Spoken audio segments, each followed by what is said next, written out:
Today I find myself, as I often do, on a small body of water. A fork of a major river that I have revisited many times over the years. It's late summer. Butterflies move from bloom to bloom. Insects battle for fresh nectar. Berries and seed pods abound. Nature seemingly hums with energy. And as do I, as I return once more to this wonderful place. Nothing about the weather today is screaming dry fly, but this is the very first hole I'm fishing. So I've thrown on a small hippie stomper. It's cloudy, it's overcast, it's pretty cool. Really, like I said, not dry fly weather, but you know, it's summertime, so we gotta try it out at least. Get some casts and some prime spots. If we're not getting any hits for a little while, I'll switch it up to something else. But for now, the dry takes precedent. Let's see if we can pull a nice brown out of one of these holes. I've got both Tenkara Rodco Kitas today. I'm starting off with the 380 length, but I've got the 330 in my backpack as well. If I can get out, stand in the middle of the river here, I got pretty wide open casting conditions, so I like the extra length this affords me, the extra fish fighting power. There are some big browns in here.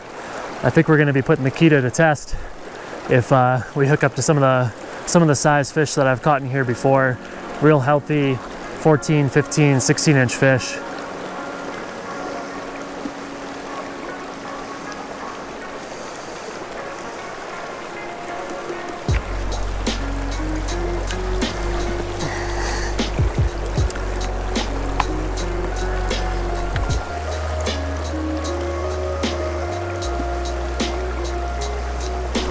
Starting the day off small, but starting the day off on a dry. That's what matters. Let's tuck one right into that rock here. Good looking pool. This place is a pocket water paradise. Just pocket after pocket. There's so much good looking water. This Kita with a size 3 level line just lays out that fly so perfectly. So softly, so delicately. It's like, man, I feel stealthy. In this pocket water, I can keep that line off the water for the most part. It's a thing of beauty. Love the profile of this rod. Not a lot of action. Hate to say it, but if we don't start picking up here, I think I'm gonna be too tempted to try on a subsurface fly. There's a lot of trout in here. It supports a lot of life. So the fact that we haven't been getting pretty consistent bites kind of leads me in the direction of trying something else. How do you guys decide when to change flies? I feel like you get this idea in your head of what you want to catch them on, and it's just not working. It seems for me like whenever I want to change it out, that's always when inevitably I'll get a bite or two that'll kind of convince me to keep things on just a little bit longer. What's the right decision? Probably to just switch to the fly that you know is going to get the job done if they're not readily eating dries. But we don't fish to make the right decisions all the time, right? It's not just a numbers game. We're out here trying to enjoy the sport, do things in the most fun way possible, and how can you beat dry flies?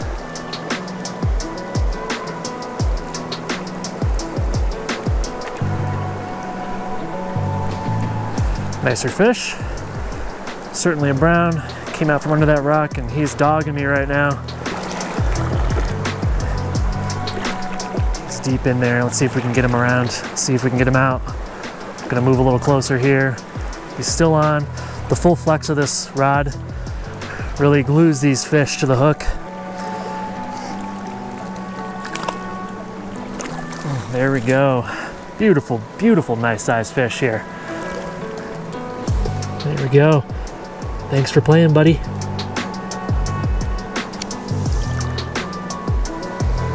On to the next hole here.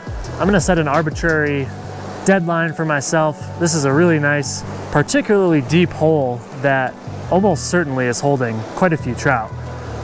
If I don't get anything, I'm gonna go ahead and switch over, run a nymph through here, maybe run a streamer actually, since it's cloudy and it just feels like streamer weather, and see if that does better for us.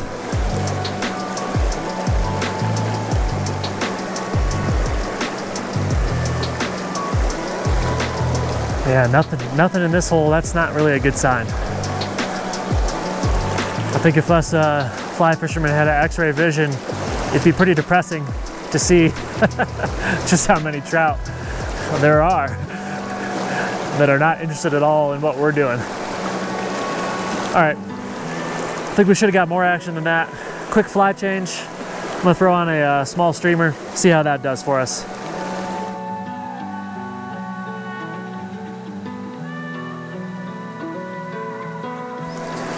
All right, so we got a little size 14 black slump buster on. I think this might do some work for us.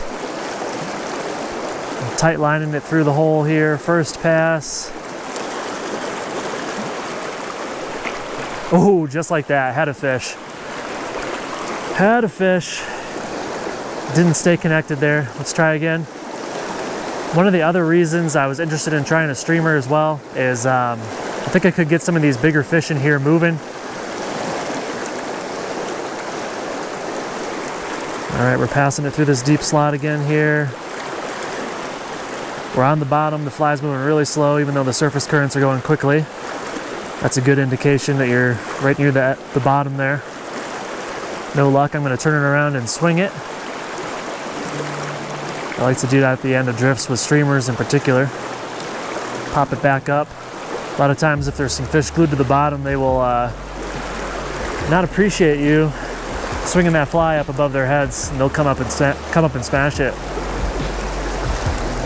People don't really associate streamers with Tenkara, and it's true you can't really like strip it back like a normal streamer. You can't bomb out long casts under cliffs and stream it back, but you can definitely use these to great effect. The accuracy of a Tenkara rod is fantastic, as we saw there. Popped it right behind that rock, you know, within an inch of this little guy's face, and they just can't resist when something like that happens. So that's awesome. Another one on the board. Another small but absolutely gorgeous brown trout. So I was saying, you know, people don't associate streamers with Tenkara, but oh my gosh, that was an aggressive hit there. Jeez. Pinpoint accuracy, you can put that streamer right where you want it. A lot of times I just tight line, nymph it, which the fish are all about. I mean, they love that presentation. And you can swing it downstream, pop it back up, cast it upstream, pop it downstream. It is surprisingly effective, and it's one of my preferred ways to fish Tenkara in general. I think people have this like visceral reaction to the idea of streamers on Tenkara. You know, it just sounds so incredibly goofy, but as long as it's a nice lightweight streamer, it really does the trick.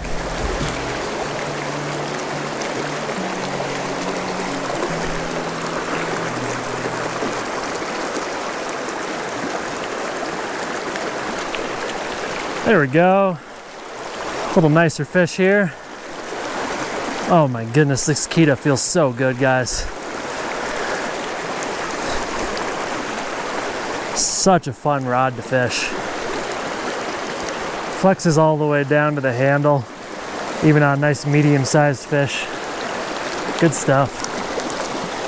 All right, another nice brown.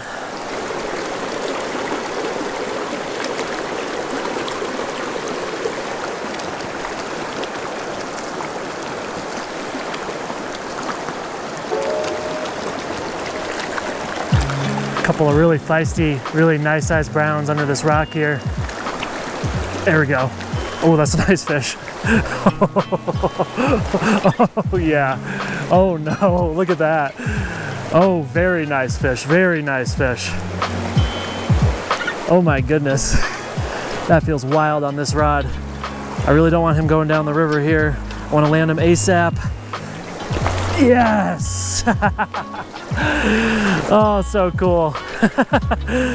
Oh, what a great fight that was. Just awesome. That's a healthy brown right there. Kita handled him just fine. Gorgeous. Oh man, that's awesome. If you guys are enjoying this video, leave me a comment. Let me know. Let me know what you like, what you don't like. I love hearing from you guys. I think it's one of my favorite parts of YouTube, so do me a favor. Reach out, say hello. Just like that brown trout just did.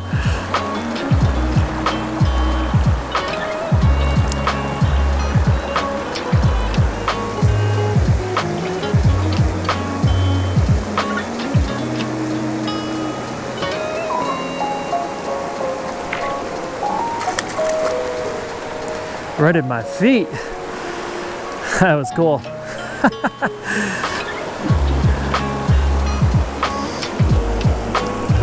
Oh my gosh. Jumper. Who said browns don't jump, right? Let's pull him back into this calm water here. This is a pretty nice fish. Let's see if we can get him in the net. There we go. Oh my goodness.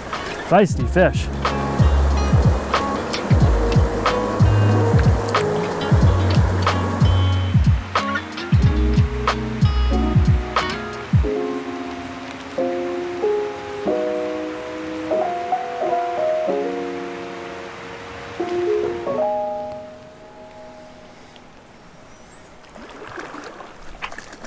Holy crap, that was so cool.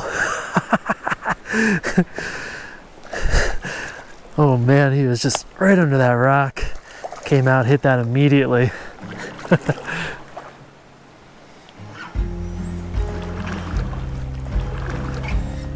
Just a voracious little dude.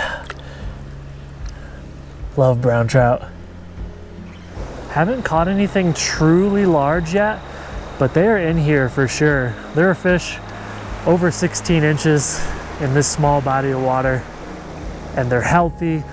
The water's cold, they're beautiful, and they fight well. But you know what? Even the few 12, 13 inches or so that I've gotten into today, they've put up a heck of a fight on the Kita, and that's big enough for me. I'm more than happy catching fish of that quality in a beautiful place, no less. And I don't have to share the river with anybody else. That's a win in my book for sure.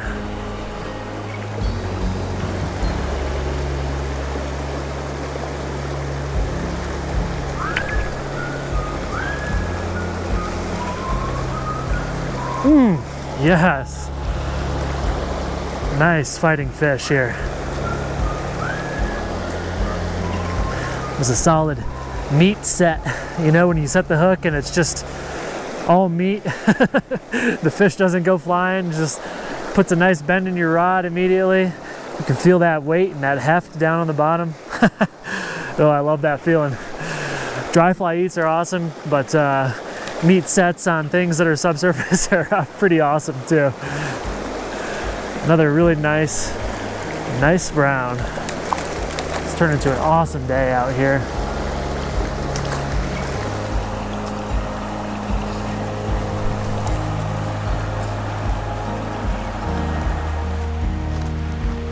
I never managed to find any of the truly large browns on this trip,